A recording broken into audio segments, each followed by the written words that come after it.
This is the story of how I refused to date my best friend, a decision made entirely because of his toxic family. I'm 30 years old, and I have a close friend from college I'll call Marlon, who's 31. We studied together, graduated together, and still meet for lunch breaks because our offices are just a 5-minute walk apart. I work for the federal government, and he works for an investment firm. Last October, I let Marlon move in with me after his girlfriend, Paige, who's 29, broke up with him and kicked him out of her house. Paige is Jewish, openly bisexual, liberal, a tattoo artist who owns her own studio. Her body is beautifully covered in ink, her hair black as pitch. Unlike Marlon, she can stand up for herself confidently and loves a good debate. Here's some background on why they broke up. Marlon is from a traditional evangelical family from Mississippi. His family moved to the San Francisco Bay Area in 2020 during the pandemic to be closer to him, or more accurately, so he could provide for them better. Marlon's mother is on welfare, his father collects Social Security, and his brother Ryan, 35, is unemployed and lives off Marlon and their parents. Marlon's parents and brother live in a 2-bedroom apartment. Marlon himself, as I said, now lives in my house, but he used to live with Paige. Marlon's family is toxic, treats him with zero respect, constantly criticizes him, yet coddles Ryan. They attack Marlon over anything, mock and belittle him. Even though he's the only one in the family who graduated college, and he's the one paying their rent, groceries, internet, shopping, everything. During their relationship, Paige and Marlon had a rule not to interfere in each other's family business unless it directly affected them. Paige told Marlon repeatedly about her concerns regarding his family and how they treated him. But she didn't push further due to their agreement and because, back then, his family wasn't directly interfering in her life. Paige also tried to avoid contact with Marlon's family because she was sickened by how they treated her. When she tried to stand up for Marlon, he would pull her back and tell her not to raise her voice at his parents. Moreover, one time when Paige met his family, she got into an argument with Marlon's parents because his mother made snide comments about her tattoos and demanded that Paige take down a pride flag, a Ukrainian flag, and a BLM banner from her tattoo studio. Marlon's parents also disliked that Paige owned her own home, which she inherited from her grandfather. In their view, it shames a man if a woman owns her house and business. Separately, Marlon once told me his parents disliked Paige because of her background and that they would consider accepting her if she removed all her tattoos, which cover most of her body, and started living the same traditional evangelical life they raised Marlon and Ryan in. Essentially, they wanted Paige to convert to their faith and become a traditional housewife. Marlon did a horrible job defending his girlfriend. He tried to fix things by timidly asking her to cover her tattoos and take down the flag in her studio as a compromise for peace. She refused and threatened to break up with him if he kept pressuring her. Yet Marlon himself is genuinely a kind, smart, and supportive person who helped me through a tough time in my life during freshman year. When his family isn't around, he opens up, he's independent and whole. But ever since they moved closer and wormed their way back into his life, it's like they've sucked the spirit right out of him. Me, Paige, and his other friends tried talking to him about it, urging him to cut them off. But he's so desperate for their approval and acknowledgement that he doesn't hear us. He kept saying, maybe if I try a little harder, or, well, maybe they'll change soon. And we realized it was just pointless to try anymore. Everything changed when Marlon's family started demanding even more money from him due to his mother's credit card debts from her shopping sprees. And because his parents had spent most of the money he gave them on cross-country trips to attend rallies during last year's presidential elections. When Marlon couldn't give them more money, they switched their focus to Paige, started trying to contact her, demanding that she, as their son's girlfriend, also contribute her share and support them. At first, Paige simply ignored them. But things came to a head when Marlon's mother and his brother Ryan showed up at her studio demanding money. According to Paige, they believed that since she was his girlfriend, everything that belonged to her belonged to Marlon, and everything that belonged to Marlon belonged to them. And Marlon's mother screamed that they needed money to pay off her debts. Paige called the police when Ryan jumped over the counter and tried to break into the cash register. But while she was on the line, Marlon's mother slapped her across the face and started trying to wrestle the phone away from her.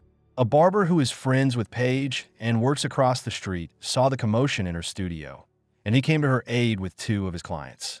The barber and his clients managed to subdue Ryan, and Paige finished the call to the police while Marlon's mother screamed at them, cursing out the barber who was holding Ryan and calling Paige every name in the book.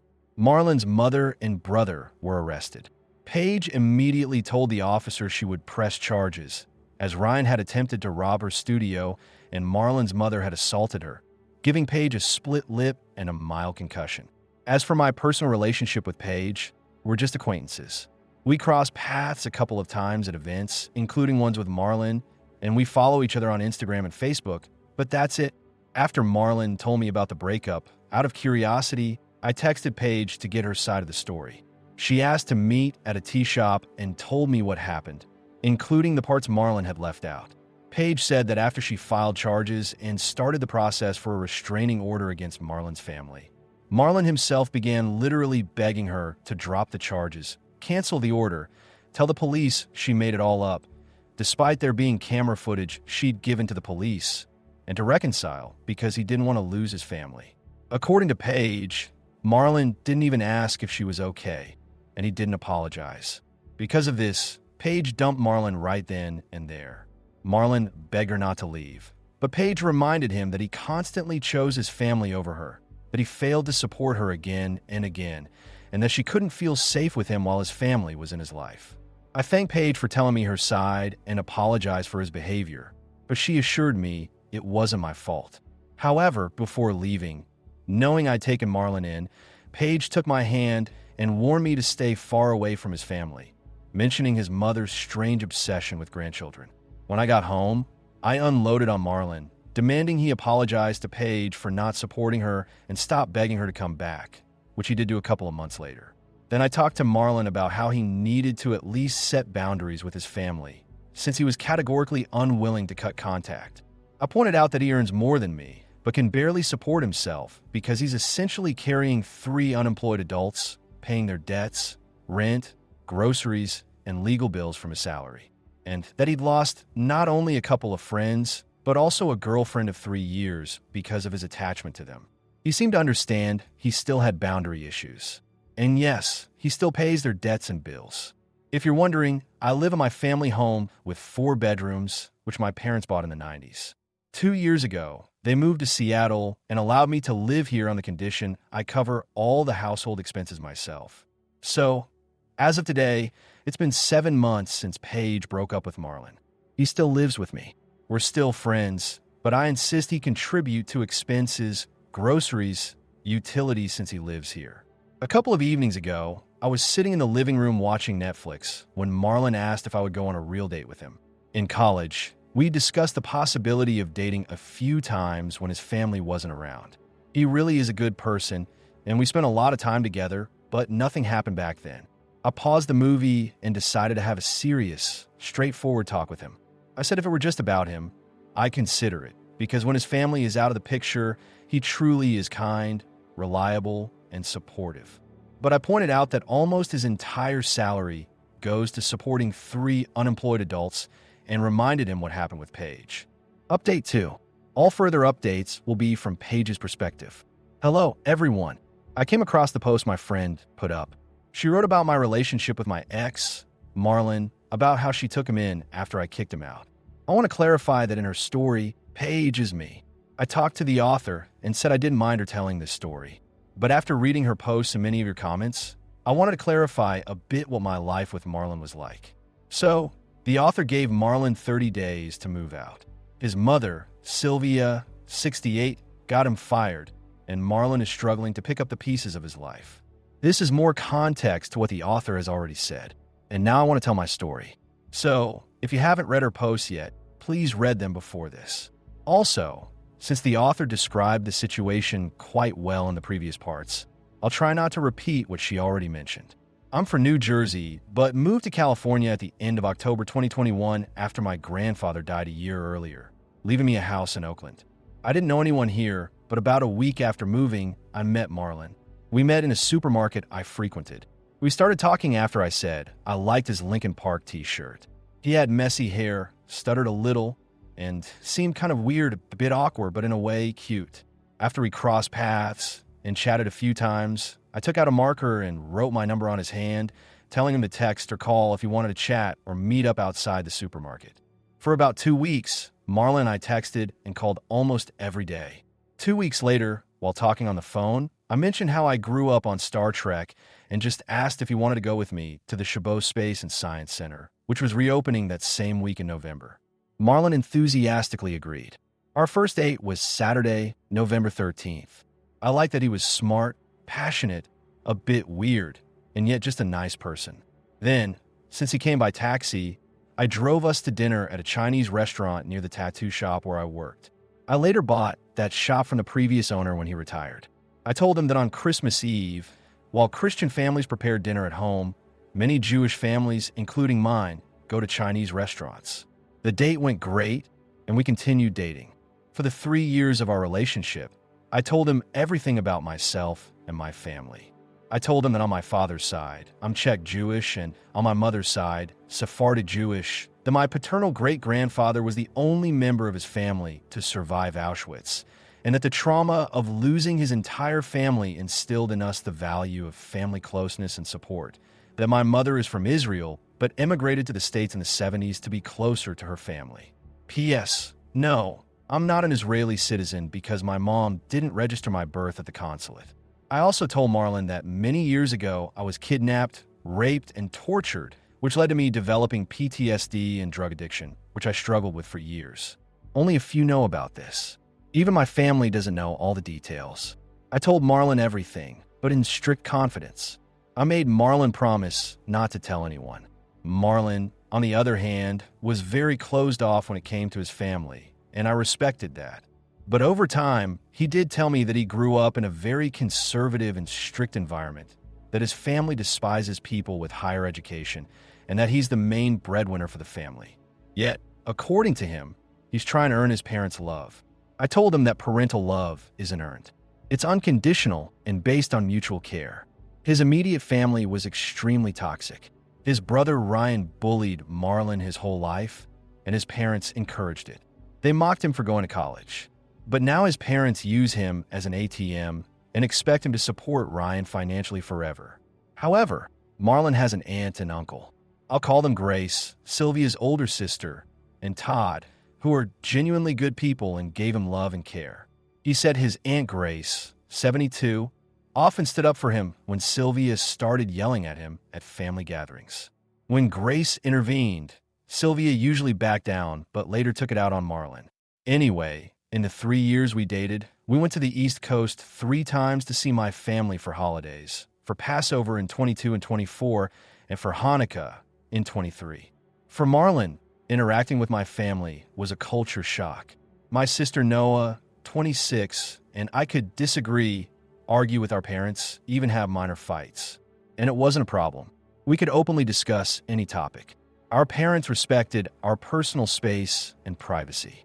Plus, my parents made an effort to make Marlon feel welcome. They were very supportive. And on Hanukkah, my mom even gave Marlon a gift. All of this, that my family could openly talk, argue, even disagree with each other in a healthy way, was something foreign to him. My father always encouraged discussion because it develops critical thinking. Plus, our parents supported both me and my sister, didn't guilt trip us, didn't play favorites. For Marlon, this was strange and unfamiliar. He said our family dynamic felt like a script from TV shows or movies. He always thought that only happened on camera because his own experience, both with his family and partly with extended relatives, taught him completely different relationships as the norm. Many in the comments to the author's posts asked why I stayed with Marlon for so long. I'll explain now.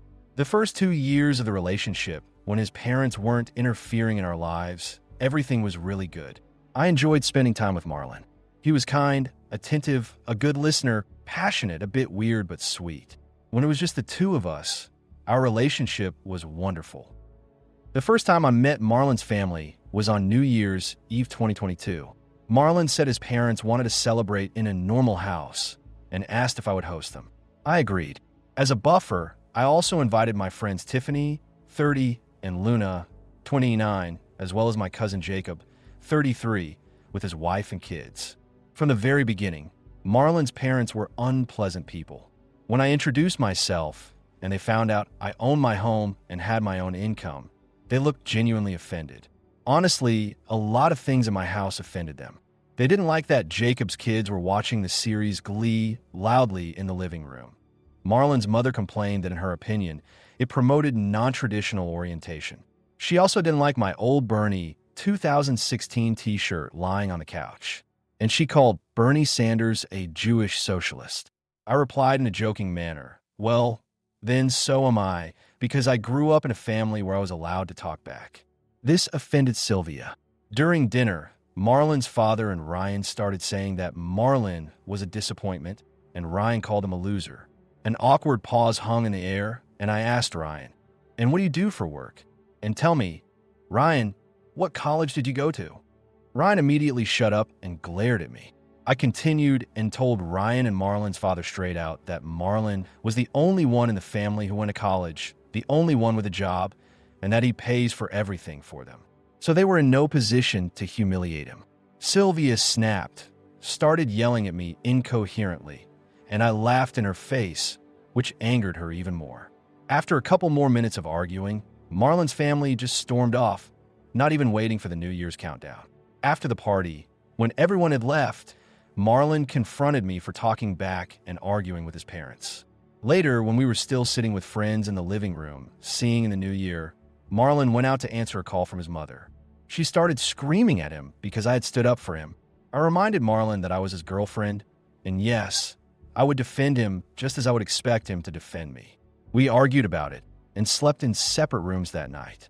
He apologized later, said he appreciated me standing up for him. Besides his Aunt Grace, no one had ever done that for him, but added that his mother wanted me to apologize to them. I refused. Honestly, I should have seen this as a huge red flag.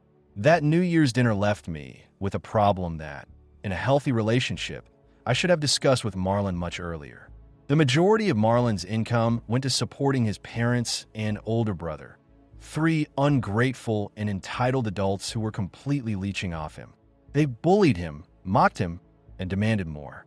And it hurt to watch.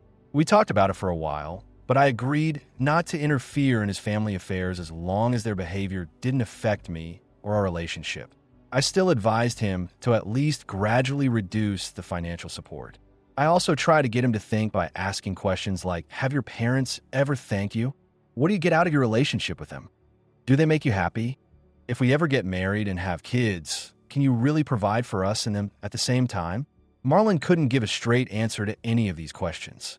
He just brushed it off and said, but they're family. After a while, he asked me to stop bringing up these topics, which I did. Everything started going downhill around July 2023, when Marlon's family became much more active in interfering in his life. Sylvia started trying to micromanage him, demanding either a raise or a change to a higher-paying job. This led to Marlon talking to them on the phone almost every day, flinching at every call. He was constantly summoned to their apartment to be yelled at again. A few times they even came to my house to humiliate him again right in my living room. And to be clear, after the New Year's dinner, I never opened the door for them. Both times, Marlon did it himself. Honestly, I should have forbidden his parents from entering my house right then. When his parents came to my house to belittle Marlon or did so anywhere I was around, the same thing happened. I stood up for him, talked back to his parents, argued with them, and then Marlon would start defending them while I was defending him. In the end, all 3 of them would turn on me just for taking a side. When they left, Marlon and I would fight because he defended them and I defended him. He said he was trying to keep the peace and wanted everyone to be happy and that he was just trying to earn their respect. It was then that Marlon stated that his parents didn't like that I was Jewish, that I had tattoos, and that I had various flags hanging in my studio. He tried to convince me to compromise with his parents, take down the flags and banners, cover my tattoos, and at least tell his mother I was willing to consider converting. After that, I angrily told Marlon that his parents would never set foot in my house again, and if they showed up again, I would call the police. I also threatened to break up with him because it was already obvious then that he wanted me to change for his family's approval. Marlon started backpedaling begging me not to leave him and promising to set boundaries with his parents. But he never did. And yes, that was another chance for me to leave him, which I didn't take. The next few months, I increasingly found Marlon crying. He was putting himself down, repeating that he needed to try harder. He was just in a terrible state. I comforted him, hugged him when he had panic attacks, was his emotional support, and I don't regret that because that's what I do for everyone I love. But now I understand support should be mutual. In the following months, I had virtually no contact with his family. But then suddenly, Marlon's mother Sylvia started calling and texting me, demanding that I also support them. She said that as Marlon's future wife, I was obligated to contribute and support them, let them live in my house, and declared that since Marlon was the man of the house, I should submit to him in my own home and give him control over my finances. And he would still have to support his family, but now on my dime. I tried ignoring her or just hanging up mid-scream, but that only provoked new and even crazier demands. Sylvia asked if Marlon and I were trying for kids and declared she wanted to choose the name for our child. Once she even texted me to find a girlfriend for Ryan. All of this weighed on me so much that I tried to talk to Marlon, but he didn't take it seriously. He brushed it off and a couple of times even half-jokingly asked me to think about it. Then I stopped any attempts to discuss it and just told him to tell his family to stop contacting me. That, of course, didn't work. Finally, in October of last year, Sylvia and Ryan came to my studio, demanding I support them. I told Sylvia she wasn't my responsibility, and if Marlon wanted to blow his money on them, that was his right. But I was out. But she didn't get it. She kept whining about her income, credit cards, and so on. While Sylvia was whining, I saw Ryan had already climbed over the counter and was trying to break into the cash register. That was it. I took out my phone and called the police. While I was talking to the operator, I suddenly felt a blow to my face, then was pushed into some shelves and fell.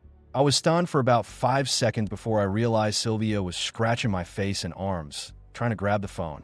Doug, 53, a barber and my friend from the barbershop across the street, ran into my studio with a couple of clients. One of the clients pulled Sylvia off me, and Doug pinned Ryan to the floor. Another passerby and one of my clients also came in and helped restrain Sylvia and Ryan. The police arrived. I showed the camera footage. Ryan and Sylvia were arrested, and I was taken to the hospital after the assault. I pressed charges. That's why Ryan is in jail now, and Sylvia got a fine. Ryan was also charged with assault because he used a wallet chain and a chair to hit Doug and one of the passersby who helped. When Marlon came home later that evening, he burst into the house, yelling at me for calling the police, complaining that he now had to pay their legal bills, and demanding I drop the charges and tell the police I made it all up, despite the video, witnesses, and the fact Ryan assaulted 2 other people. I had a split lip, scratches on my neck, a concussion, and bruises on my face. I also want to clarify one detail from the author's first post. Marlon started pressuring me to drop the restraining order only after I dumped him. I looked at Marlon for a few seconds and said, "You didn't even ask if I was okay." To which Marlon immediately blurted out, "Why should I worry about?" He cut himself off, trying to backtrack. I told him to just shut up. Another pause hung in the air, and I said to him, "Your mother at the studio called me a junkie and a convict. How does she know?" He was silent. I jumped up and yelled, "How does she know?" And then Marlon admitted he had told his mother about what happened to me because she wanted to dig up dirt on me. I told Marlon I'd had enough, that I couldn't deal with his family, that I didn't feel safe around his relatives, that he had destroyed my trust, that it killed me to watch him degrade himself to please a family that would never love him back. But most importantly, I can't be with a person who can't support me and whom I can't trust. I can't be with a person with whom I see no healthy future. When I said that, I started crying, saying I was breaking up with him because I couldn't take it anymore. And it hurt too much. Marlon started backpedaling again. He begged me not to leave him, said things like, "We can talk, we can fix things if we just discuss it."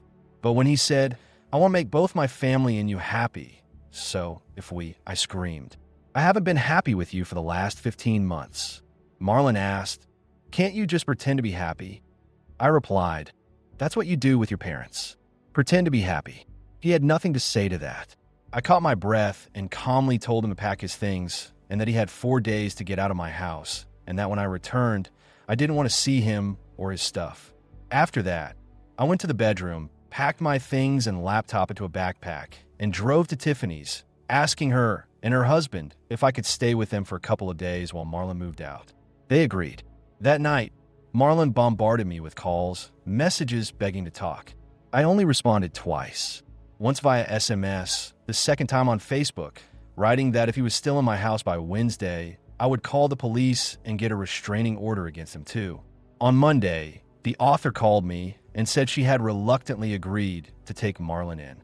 On Wednesday, I asked Tiffany's husband, Christian, 35, to drive me home because I didn't want to go back alone, in case Marlon or his family were there. When we arrived, Marlon's car was gone, and so were his things. Christian helped me change the locks. A few days after Marlon moved in with the author, she contacted me and asked to meet. We got a drink, and I told her most of what happened. I also warned her to set clear boundaries with Marlon and definitely keep his family away, for her own safety. And yes, if you're wondering, I'm doing okay now. For nearly 8 months after the breakup, until March of this year, Marlon kept calling me, texting from different accounts, and even came to my house and my studio about 4 times to talk. Usually, I told him to leave or just ignored him. And after his rehearsed speech, which I'd stopped listening to, he'd leave. The author and Tiffany also promised to help keep Marlon, and especially his family, away from me, given I have a restraining order against his relatives. I'll say separately that I'm now dating Virgil. We went to the same school, but he was a few years older. We reconnected last June when I found out he'd moved to California and went to the same gym as me. He said he moved for work, and we started hanging out sometimes. At first, just as friends, coffee walks, I showed him around the city because I was still with Marlon then. We only started dating in March of this year. I haven't told the author this yet, but the last incident with Marlon happened a couple of weeks after I started dating Virgil. Virgil was driving me home, and when we pulled up to my house, I saw Marlon sitting on my porch. I got out of the car and asked what he was doing there. He said the key I gave him a couple of years ago didn't work anymore. Marlon tried to talk to me, but it was nonsense. From, I just want to talk, to how could you do this to us? He asked for a second chance and even said he could forgive me for being with another man if I gave him a chance. Virgil told Marlon to leave, but he ignored him and kept yelling at me, including about how his mother was still watching me on Instagram. Apparently, she created a new account and that she disapproved of me dating a black man. Virgil is mixed race. His mom is white, his dad is black. I cut Marlon off and said I didn't care about his mother's opinion. We're not dating anymore, and he needed to leave. The whole time, I was trying to hold Virgil back, standing between them so they wouldn't start fighting. I told Virgil to ignore Marlon and that I'd explain everything at home. As we were going into the house, Marlon suddenly started screaming that I was still his girlfriend and that I was ruining our chances of getting back together. Then he turned to Virgil and asked him, "Do you even know she's a junkie and a convict?" At that moment, I turned around, ran up to Marlon, and shoved him against a column. Marlon started making excuses, saying he only said it to get my attention and that he just wanted to talk. I pulled myself together and told Marlon that if he ever came to my house or studio uninvited again, I would sue him, get a restraining order, and report to his employer that he was using sick leave to stalk me, and that my lawyer would formally inform his workplace so they'd take it seriously. I reminded Marlon that if he lost his job, he wouldn't be able to support his parents. Then I calmly told him I still believed he needed to cut contact with his family. I reminded him that his mother and brother had destroyed his relationship with me and that he wouldn't have a normal life until he stopped letting them control him. But I also said I wanted him to be happy, just not with me. When we went inside and Marlon left, I explained everything to Virgil. We talked. He said he still wanted to be with me, for which I'm grateful. He added that if needed, I could get a restraining order, although I myself don't want to go to court again if I can avoid it. I stayed with Marlon for so long, those 13 to 15 months, even though I wasn't happy in the relationship, just because of the empty hope that things would get better one day, and because of the memory of how good the first 2 years were. Before I met his family, before they interfered in our relationship, in my life, everything was good. But now I understand, the Marlon from 2021 is not the Marlon from 2025. If I had a magic wand, what I want most is to go back to the late 90s and have Child Protective Services take Marlon away from his parents, so he could at least grow up in a healthy environment. even if in a foster family. But I know that's as unrealistic as the thought that his parents would ever truly love or appreciate him. Marlon is convinced he's noble and self-sacrificing for taking care of his ungrateful family. I can't break through that, I don't know how. And lastly, why I still haven't gotten a restraining order against Marlon himself. Until a couple of days ago, he still had a job, and I knew if I sued him or got an order against him too, he could very well be fired, and the stress from everything could finish him off. Despite everything that happened, I don't want to hurt him if I can avoid it. He never hit me or threatened me. I just want him out of my life, but I don't want to ruin his life even more. Sorry if my story came out a bit messy. I was writing it all night. I'm tired, and my head is a mess right now. I'll ask the author to attach my story to her update. And now we have a parallel story that isn't particularly related to the current one, but since it was also written by Paige, I think it'll be interesting for all of us to hear it too. Update 3. Entitled Mom demands her order be added to another customer's bill. So, this happened about 6 years ago. I was 24 then. I lived in New Jersey, had just graduated college, and was working as a shift manager at a fast food place. Won't name it. And I was simultaneously doing an apprenticeship to become a tattoo artist. One day, one of the cashiers, I'll call her Jane, came to me and asked for help. A situation had come up at the register that she didn't know how to handle. There was a man with his son at the counter, and behind them a woman with 2 small children. The man explained that he was the father of the 10-year-old boy, and the woman behind him was the boy's mother, his ex. But he was not the father of her 2 other children. Today was his custody day, so he had taken his son out to lunch and was planning to take him to a museum. But the baby mama, as he called her, happened to be in the same restaurant. At that moment, she was demanding that he buy lunch for her 2 other children as well and take all 3 to the museum. The man said he was only responsible for his son. His ex tried to argue that she didn't want her kids to feel left out, that their fathers had disappeared, and therefore the man should pay for all 3 meals. I told Jane I'd handle the situation. The man ordered 2 combos for himself and his son. While I was ringing it up, the woman started talking over him, trying to dictate an order for her 2 kids. They started arguing again, and the man turned to me, firmly stating he would only pay for his order and his son's order, and that he would pay in cash. The woman started yelling at me, demanding I add her order to his. I told her she'd have to wait her turn. The man paid for his order and stepped aside. The woman came up, dictated her order and her kids' orders.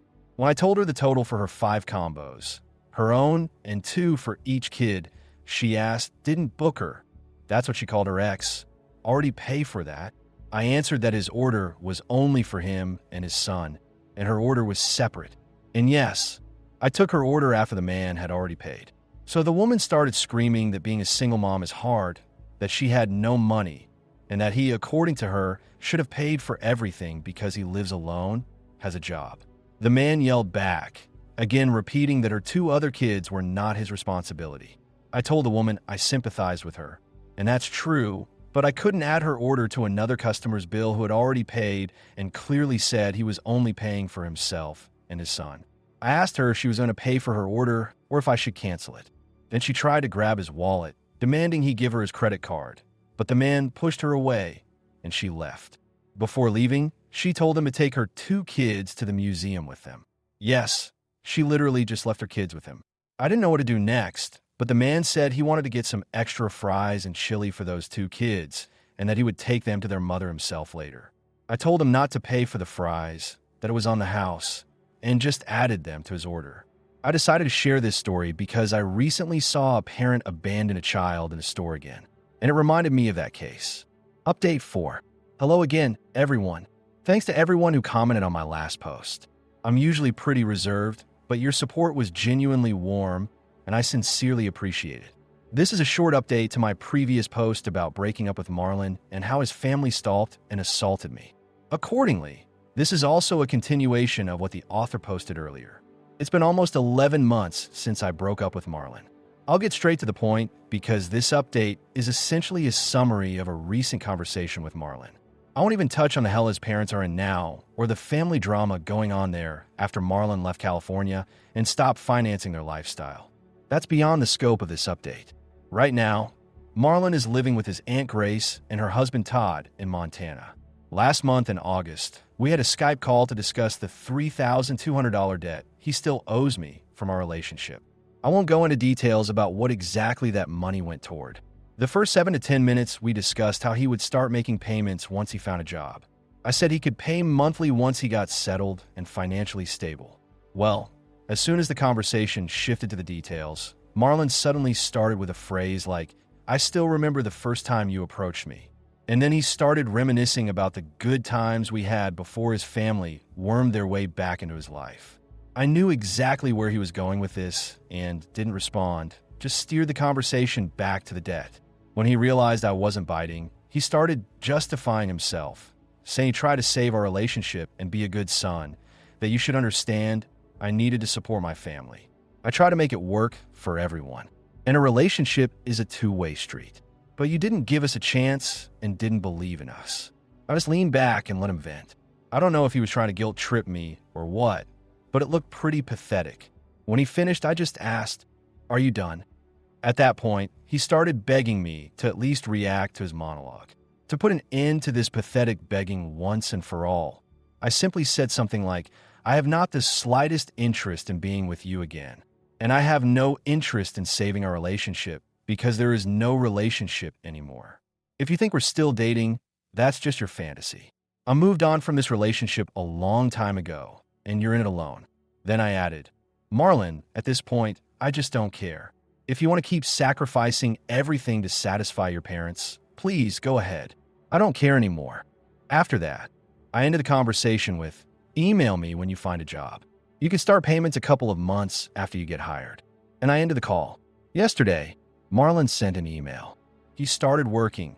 Todd gave him administrative work on his ranch and for his business, and said he would start paying me back $108 a month starting next January. I replied that works for me. That was our last conversation. As for me personally, Virgil and I are no longer together. We're close friends. We have different plans for the future. I want to have a family someday, and Virgil, due to past experiences, doesn't want to become a father. And I respect that. And finally, the very last post from Paige, which seems unrelated, again, to the overall story, but I think it'll be important for many to hear. I'm in Oakland for a month, looking for casual connections during my stay here. Thanks to everyone who messaged me privately and in the comments. Sorry if I haven't had time to read your messages yet. I've already arranged meetings with 4 guys and 1 couple during my stay in New Zealand. Thanks again for taking the time to respond. I just flew in from the States and will be in New Zealand for a couple of months, visiting my sister and her family for Rosh Hashanah and Hanukkah. I'll be living on the North Shore and just posting this for casual connections during my stay here. Also, I might delete this post after setting up a couple of meetings. And Paige also attached her photo, but I can't show it here directly on screen because it's somewhat uncultured. Well, for those who still want to see it, follow the link in the description. That's all for now. I'd like you to draw some conclusions from the story and write them in the comments. Maybe you or people you know have been in similar situations. Thanks for listening to this story all the way through. Watch our previous videos, which you'll see right here. And also be sure to subscribe to our channel if you haven't already for some reason. Good luck. And that, folks, is the entire sprawling and frankly exhausting saga. It's a story that started with a simple refusal to date a friend and spiraled into a masterclass on toxic family dynamics, shattered boundaries, and the incredible cost of seeking approval from people who will never give it. Let's break down the final state of things and the brutal lessons here. Marlon is now in Montana, living with his sane aunt and uncle, doing administrative work. He's starting to repay Paige a small, symbolic amount of the money he owes her. He is physically away from his parents, but emotionally and financially, the chains are still there. He contacted Paige one last time, tried to rewrite history and fish for reconciliation, only to be met with her absolute, resolute indifference. That "I don't care anymore" is the most powerful boundary she could have set. It's the sound of a door slamming shut and being welded closed. Paige has moved on. She tried a relationship with Virgil. It didn't work out due to differing life goals, and they remain friends. She's living her life, traveling, running her business, and protecting her peace with the ferocity of someone who has paid dearly for it. The author, our original narrator, is finally free of the direct chaos. Marlon is out of her house. She is no longer a bystander in his daily unraveling or a potential target for his family's delusional demands. Her home is hers again. So what do you think? Have you ever had to distance yourself from a friend or partner because of their toxic family? How do you set boundaries with people who fundamentally don't believe boundaries apply to them? Let us know your thoughts and your own stories in the comments below. If this saga resonated with you, felt infuriating, or taught you something, give this video a like. It helps more than you know. Don't forget to subscribe for more deep dives into the messy, complicated stories of life, love, and the families we endure. Thanks for watching.